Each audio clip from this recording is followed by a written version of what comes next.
Bonjour, j'espère que vous allez bien. Je vous retrouve pour cette troisième vidéo au sujet de l'Inde. Alors aujourd'hui, je vous emmène à Varanasi ou Bénarès, c'est les deux noms de cette ville-là. Comme d'habitude, je vais organiser cette vidéo de la même façon que les deux premières, c'est-à-dire que je vais vous raconter au début un peu toutes mes expériences, toutes mes sensations par rapport à cette ville, et ensuite à la fin de la vidéo, je vous mettrai toutes les images que j'ai faites, toutes les vidéos que j'ai faites avec un peu de musique, etc. Et ça pourra enfin illustrer tous les propos que j'ai tenus en début de vidéo. Alors Bénarès, on y est allé de Rishikesh, pour ceux qui n'ont pas vu la dernière vidéo. On est parti en avion. Donc il faut savoir qu'en Inde, vous avez plusieurs possibilités de transport. Donc il y a le train qui met quand même une plombe suivant les distances que vous devez faire, et l'avion. L'avion, c'est pas très très cher. Là, on avait combien? On avait 3 heures d'avion, mais avec une escale à chaque fois. Et ouais, c'est autour de 100 € maximum vraiment pour les trajets. Vraiment maximum d'ailleurs. Je sais plus exactement quelle compagnie on a prise parce qu'on a pris plusieurs fois l'avion. Mais en tout cas, toutes celles qu'on a fait sont très bien, très safe. Les aéroports sont hyper sécurisés, tout. Là, vraiment, il n'y a aucun souci. Ça ressemble vraiment aux aéroports européens, occidentaux, bref, vraiment tout ce qu'il y a de plus basique. On est arrivé à Varanasi le soir. Donc déjà, moi j'ai toujours du mal à arriver dans une ville le soir. Parce qu'en général, on a du mal à prendre ses repères. Et surtout dans des villes en Inde comme ça, où on n'est que 2 filles, je rappelle, j'avais envie, je préfère toujours arriver la journée, mais là on n'avait pas vraiment le choix. Et surtout, on arrivait la veille du Holi Festival. Alors le Holi Festival, c'est la fameuse fête. C'est le fameux festival, vous savez, où les gens jettent des couleurs, des poudres de couleurs ou des peintures sur le visage, sur les vêtements des gens. Et en général, on voit ça en France avec la Color Run, vous savez, la course où on jette les poudres de couleur. Et en Inde, c'est une fois par an. Et c'est un peu, c'est un peu comme le Nouvel An là-bas, c'est hyper festif, c'est la fête de la joie, fête de la couleur, c'est le jour de Holi, tout est permis. En gros, c'est ça. Donc nous, on est arrivé la veille, et c'est connu que la veille, c'est vrai, déjà, ça commence, il y a des feux de joie dans les rues, il y a des pétards, il y a beaucoup de gens déjà qui commencent à boire, donc voilà, j'étais pas trop rassurée d'arriver la veille au soir, mais nous n'avons pas trop le choix. Et donc on est arrivé, je me souviens, on est sorti de l'aéroport, et je pense que là, alors on sortait quand même de Rishikesh, c'est-à-dire la ville la plus zen, peut-être une des villes les plus zen d'Inde, où on était un peu tranquille, ça nous avait changé de Delhi. Et là on arrive, et je me souviens qu'on sort de l'aéroport, et là, donc ma pote et moi, on sort, et il y avait, je sais pas, peut-être un groupe d'une centaine, ouais, une centaine d'hommes qui attendaient devant les portes de l'aéroport. C'était des taxis, des rabatteurs, je sais pas, et hyper insistants, et les regards, et je me souviens vraiment que là c'était hyper lourd et hyper dur, parce qu'on est ressorti de là, on se sentait limite agressé. Alors ils ont rien fait, mais ils étaient très proches de nous, et ils étaient hyper nombreux, et là on s'est dit ok, mon dieu, et on trouvait pas le panneau du mec qui nous attendait. Et en fait, si, on l'a trouvé, mais il avait pas mis exactement le bon nom, donc heureusement que ma pote faisait attention et qu'elle a reconnu un nom qui ressemblait au sien, et finalement c'était nous. On a pris la voiture et on a fait une bonne heure pour arriver donc à l'hôtel qui s'appelle le Sita Guest House. Cette fois, c'était pas un hôtel, c'était un guest house, comme le nom l'indique. Alors juste le trajet, déjà, il y avait un monde de malades sur les routes. Vraiment, on sentait que c'était hyper festif. Il y avait des klaxons de partout, le monde, enfin c'était assez dingue l'ambiance. Il y avait des feux un peu partout dans les rues, donc ça peut être un peu inquiétant. On n'a pas trop l'habitude de ça quand même en France. Et après, ça restait dans un univers un peu festif, mais voilà, j'étais pas très rassurée, je m'en souviens. Ensuite, on est arrivé près du Sita Guest House. Donc le Sita Guest House, c'est un petit guest house qui donne sur le Gange. Donc il est vraiment sur les bords du Ghat. Les Ghats, vous savez, c'est comme des... comme des quais en fait, c'est ce qu'on appelle les quais, c'est le long du Gange. Et nous, il donne sur le Gange, donc on ne pouvait même pas y aller en voiture, parce qu'il faut savoir qu'à Varanasi, les ruelles sont toutes petites, impossible de faire passer un scoot ou une voiture. C'est-à-dire, moi ça m'a fait penser un peu à Venise, j'y suis allée en décembre, je ne sais pas si vous avez vu mon vlog à ce sujet-là, pour celles et ceux qui sont déjà allés. C'est des toutes petites ruelles, où les ruelles sont un peu sombres, où on peut se perdre hyper facilement, et Varanasi ça ressemble un peu à ça. Donc nous on est arrivé le soir au Sita Guest House, donc on avait un peu peur, parce que c'était 20 € la nuit. Donc forcément, 20 € la nuit en Inde. Bon, c'est le prix normal, hein, normalement, mais on s'attendait pas à une classe de dingue. Et au niveau hygiène, on avait un peu peur. Finalement, on était plutôt étonnés en sens positif. Alors effectivement, c'est une toute petite chambre. C'est pas luxueux ni quoi que ce soit. Mais franchement, c'était propre. Voilà, l'accueil a été super. Les propriétaires et les gens qui y bossent ont été adorables. Et surtout, en fait, la vue est absolument magnifique. Nous, on était dans une chambre avec un petit balcon qui donnait vraiment sur le Gange. Donc, on est arrivé la nuit et c'était le soir de la pleine lune. Je m'en souviens très bien. Et il y avait de la pleine lune comme ça, mais juste devant le balcon, et c'était mais magique, magnifique, magnifique. Vraiment, ça ressemble à Venise. Ça m'a fait vraiment penser à ça. Je me souviens en plus quand on est arrivé sur les côtés du balcon, il y avait des petits singes qui dormaient. Mais des groupes de petits singes, c'est-à-dire qu'ils étaient 5 et ils étaient tous dans les bras l'un de l'autre à dormir tous en groupe. C'était tellement mignon. Donc on ne voulait pas les réveiller parce qu'un singe c'est pas forcément très gentil, comme je vous l'ai raconté. Mais c'était adorable. Donc on a passé notre première nuit dans cet hôtel, tout s'est super bien passé et donc le lendemain c'était le fameux Holi Festival. On est monté donc sur le rooftop de cet hôtel qui... En général, ouais, en Inde j'ai remarqué tout se passe un peu sur les rooftops en termes de restaurants et tout, c'est super sympa. Et là donc vraiment le rooftop du Sita Guest House, il y a un restaurant et il y a aussi une partie un peu terrasse où il y a des chaises où on peut se poser un peu. Et donc nous on est monté pour le Holi Festival, on savait pas trop à quoi s'attendre. Et déjà, donc le personnel de l'hôtel nous a accueillis donc adorablement, ils avaient notre âge et c'était super cool. Et déjà ils nous ont dit tout de suite qu'on n'aurait pas le droit de sortir déjà dans les rues au moins le matin parce que vraiment ça pouvait être dangereux pour les femmes. On était un peu déçus parce qu'on avait quand même envie de vivre cette fête là. Mais c'est vrai, enfin, ils avaient même cadenassé la porte de l'hôtel pour pas qu'on sorte, vraiment, parce qu'ils disaient que ça allait engendrer trop de problèmes. Donc bon. Donc quoi qu'il en soit, nous voilà en train de petit déj sur le rooftop de l'hôtel avec la musique à fond, le personnel de l'hôtel qui commence à faire la fête à 9 h du matin. Autant vous dire qu'on nous a même servi un whisky à 9 h du matin. Je me souviens que c'est le patron de l'hôtel qui est devenu un pote après, qui nous servait ça et pour la politesse on l'a vraiment bu, donc je ne sais même pas comment on a fait. Il faut savoir que normalement les Indiens ne boivent pas, mais ce jour-là c'est le jour où tout est permis, donc c'est pour ça qu'il faut faire attention quand on est des femmes. Ils peuvent avoir beaucoup de respect pour les femmes, ils se permettraient pas de toucher les femmes ni d'agresser les femmes, les Indiens, mais c'est vrai que le jour de Holi, bah, comme je l'ai dit, tout est permis, donc ils peuvent se permettre des gestes peut-être qu'ils n'auraient pas fait avant. Ils boivent beaucoup plus que d'habitude, donc forcément ça leur monte très rapidement à la tête. Et ils peuvent fumer, etc. Donc voilà, c'est le jour aussi où il n'y a plus de caste. Bref, c'est un peu la fête pour tout le monde, mais ça peut aussi dégénérer rapidement. Et donc nous voilà avec notre verre de whisky à 9 h du mat en train de prendre le petit déj. Et ils ont fait, le patron de l'hôtel qui avait un autre âge, comme je viens de vous dire, a invité tous ses potes au moins pour faire la fête au sein même de l'hôtel. Donc on a vécu au lit mais au sein de l'hôtel et c'était super. On a vraiment pris cher, autant vous dire, parce que ils nous ont pas fait de cadeaux, ils nous ont bien martyrisé avec les couleurs, les poudres de couleurs, parce que je sais pas si vous l'avez vu sur mes réseaux sociaux, à un moment j'ai posté ma tête avec la tête de Holi Festival où j'étais pleine de couleurs. Vous avez cru que c'était un maquillage, vous avez cru que c'était moi qui m'étais amusée à me colorier le visage, mais pas du tout. Non, non, c'était eux qui venaient et qui posaient leurs mains comme ça et qui me faisaient dégouliner de la peinture de couleur ou de la poudre de couleur. Enfin bref, on a bien ri. Après, du haut du rooftop, je me souviens qu'on balançait de la poudre et de l'eau sur les gens qui passaient en bas. On a vraiment bien ri, c'était vraiment super. Il y avait la musique à fond, on a bien rigolé.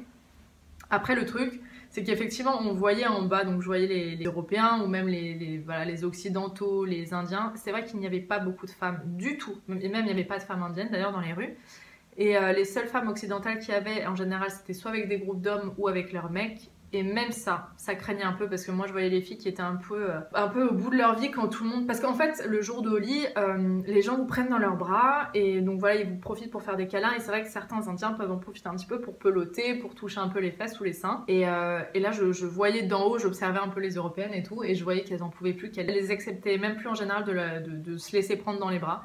Et le mec ne pouvait rien faire parce que face à des groupes d'Indiens totalement bourrés, bon, il y a un moment on peut pas faire grand chose. Et là, à un moment, sur la terrasse de notre rooftop, débarque un grand mec, un occidental, et qui voit qu'on est entouré d'Indiens qui commencent à être un peu bourrés, qui faisaient la fête. Tout ça, c'était dans une super ambiance. Et là, le mec vient nous voir et nous parle en français en disant « Surtout si vous avez besoin d'aide, si vous vous embête, dites-le moi. » Et là, oh mon Dieu, j'ai dit merci, enfin un Français. Et en fait, ce n'était pas un Français, c'était un Belge. Et Laurent, d'ailleurs, si tu passes par là. Et en fait, du coup, là, ça a été une de nos plus belles rencontres, je pense, en Inde. On a rencontré Laurent, donc, qui était un Belge qui voyageait tout seul après être allé à un mariage, et donc qui était dans le même hôtel que nous. Et en fait, grâce à lui, donc après, on l'a pas quitté, on s'est pas quitté pendant les 3 jours où on était à Varanasi. Grâce à lui, il nous a montré un peu la ville parce que lui, il était là, il est arrivé 2 jours avant. Et on a quand même pu profiter de cette ville sans avoir peur d'être seulement 2 filles. Parce que c'est vrai que ça aurait été quand même un peu différent. Donc par exemple, après, il a accepté d'accompagner ma pote, enfin de nous accompagner même juste devant l'hôtel pour profiter du Holi Festival. Et au moins, voilà, qu'il y ait un homme avec nous. Mais bon, moi, j'ai pas tenu 5 minutes, je suis remontée. Et je sais que ma pote s'est quand même fait... pas mal toucher les fesses et les seins, ils en profitaient. Donc, donc elle est vite remontée aussi. Ensuite, l'après-midi, on s'est baladé un peu dans la ville. Et c'est vrai, comme je vous l'ai dit, ça ressemble vachement à Venise. C'est des toutes petites ruelles. Il y avait de la couleur partout, après Oli forcément. Il y a des vaches absolument partout. Et là, pour le coup, il faut vraiment faire attention à Varanasi parce que, comme je vous l'ai dit, c'est des toutes petites ruelles. Et quand il y a une vache, en plus elles sont énormes les vaches, elles font mais genre peut-être 2-3 fois la taille de nos vaches ici. Je ne sais pas, c'est des mélanges de taureaux, de vaches, je ne sais pas exactement ce que c'est comme race. Et c'est énorme. Et quand vous la voyez arriver sur vous dans des mini-ruelles, et autant vous dire qu'elles ne s'arrêtent pas pour vous, et qu'elles ont des cornes immenses, là tu dis ok, je vais me faire embrocher par une vache, c'est quand même dommage. Et ça fait un peu peur, il faut faire super attention. Et d'ailleurs, je crois qu'il y a un an, il y avait eu un problème avec un touriste qui était mort comme ça. C'est quand même dommage comme mort. Donc voilà. Alors, je vous ai pas raconté aussi, mais c'est vrai que Varanasi, c'est une des villes les plus spirituelles d'Inde. C'est la ville sainte. Tous les Indiens croyants, tous les hindouistes très croyants, veulent mourir à Varanasi parce qu'ils ont cette croyance que s'ils meurent dans cette ville-là, ils arrêtent et qu'ils se font brûler ensuite près du Gange, ils arrêtent enfin le cycle infernal des réincarnations et qu'ils atteignent enfin le nirvana. Donc voilà, ils ont cette croyance-là. Donc il y a beaucoup de vieux Indiens qui viennent mourir à Varanasi.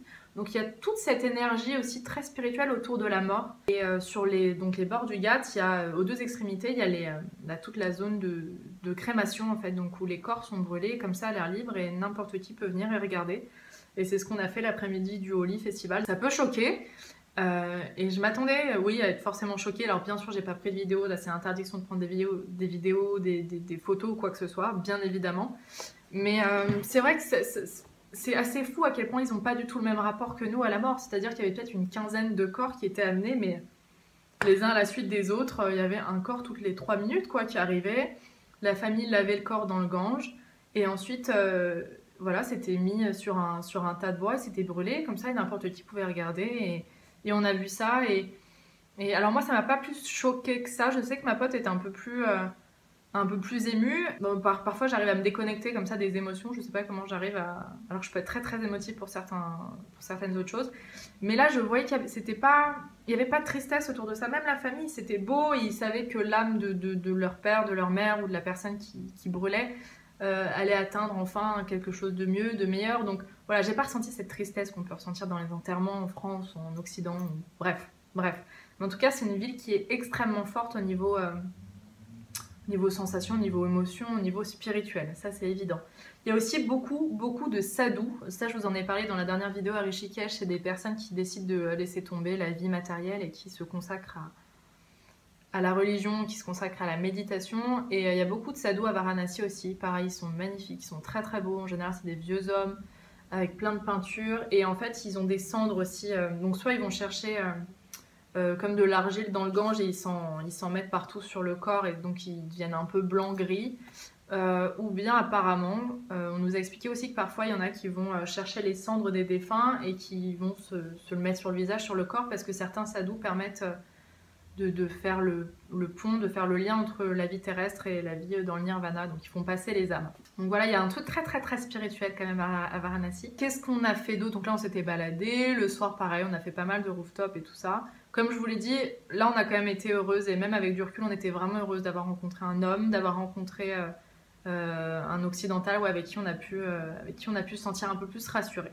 Ça c'est évident, parce qu'il nous serait rien arrivé, hein, bien sûr que non, enfin je pense pas.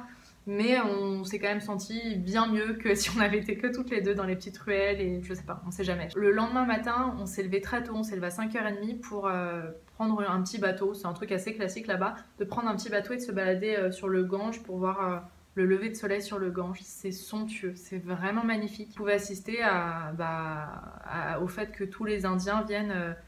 Enfin, pas tous les Indiens, mais il y a beaucoup d'Indiens qui viennent le matin se laver dans le Gange et faire une cérémonie. Donc c'est magnifique. C'est vraiment beau, c'est des belles couleurs et il y a un truc très sain, très calme, très paisible qui se dégage de tout ça. Alors après, oui, effectivement, il y en a forcément qui vont juger tout de suite en disant mais comment ils peuvent se laver dans le Gange alors que je crois que c'est un des fleuves les plus pollués et c'est le truc le plus dégueulasse. C'est vrai, mais c'est fou à quel point il n'y a aucun souci, hein. Même après le Holi Festival, quand ils étaient plein de couleurs, ils allaient tous se laver, ils allaient la tête la première dans le Gange, et même ils boivent l'eau du Gange. Eux, il n'y a aucun souci. Donc moi je pense que même nous, n'importe quel occidental prend une goutte, déjà juste de l'eau du robinet, il finit rapatrié en France. Alors l'eau du Gange, je préfère même pas vous dire. Mais en tout cas, c'est très beau ouais, de voir tout ça. Et voilà, j'ai pas grand chose d'autre à vous dire à Varanasi. Moi, j'ai adoré, j'ai vraiment adoré cette escale-là. On nous avait dit que c'était assez magique, et c'est vrai. On nous avait dit que ça marquait, et c'est vrai. J'ai vraiment adoré moi-même. Enfin, il n'y a pas grand chose à faire là-bas sur place, il n'y a pas plein de temples ou de lieux à voir, mais juste de. Je sais pas, vous y allez 3 jours, vous vous posez sur les ghats et vous regardez la vie passer, quoi. Vous regardez les gens, vous regardez les Indiens, les sadhus aller se baigner dans le Gange, aller laver leurs vêtements. Et voilà, juste d'observer tout ça. Et moi, j'ai vraiment adoré. Et je trouve qu'elle est encore plus magique avec du recul, cette ville-là. C'est vraiment ce que je me dis. J'ai adoré sur le moment et plus je partais, et là, plus j'y pense et plus je me dis, c'est vrai qu'il y a un truc assez magique et assez fou dans cette ville-là. Donc voilà, j'ai adoré, adoré, adoré Varanasi. Bien sûr, je retournerai dans le même hôtel. Effectivement, il ne faut pas s'attendre à un hôtel hyper luxueux, mais il est parfaitement bien localisé. Le personnel est adorable, ils sont vraiment super. Et ensuite, après Varanasi, nous avons pris l'avion pour aller dans le sud de l'Inde, dans le Kerala. Et ça sera la prochaine vidéo. Voilà, j'espère qu'elle vous a plu, j'espère que dans les images que vous allez voir tout de suite, vous allez percevoir un peu la magie de cette ville-là. Il y avait aussi, bien sûr, pardon, j'en ai même pas parlé, des Ganga Aarti, exactement comme à Rishikesh, donc les cérémonies d'hommage au Gange. Donc ça, c'est tous les soirs, on a participé à une d'entre elles. Et c'était fou aussi à Varanasi. Il y a pas mal d'Indiens qui sont venus nous voir pour nous parler, pour essayer d'en savoir plus sur notre culture, pour poser plein de questions, pareil pour prendre des photos, bien sûr, comme à Delhi ou à Rishikesh. Et ouais, c'était assez magique. J'en garde un merveilleux souvenir en tout cas. Donc à très très vite. J'espère que cette vidéo vous a plu. Bye bye.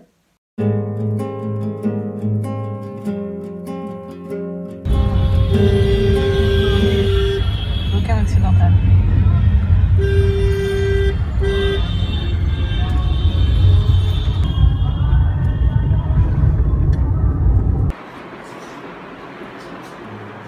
Notre salle de bain, grande classe. Notre petite chambre.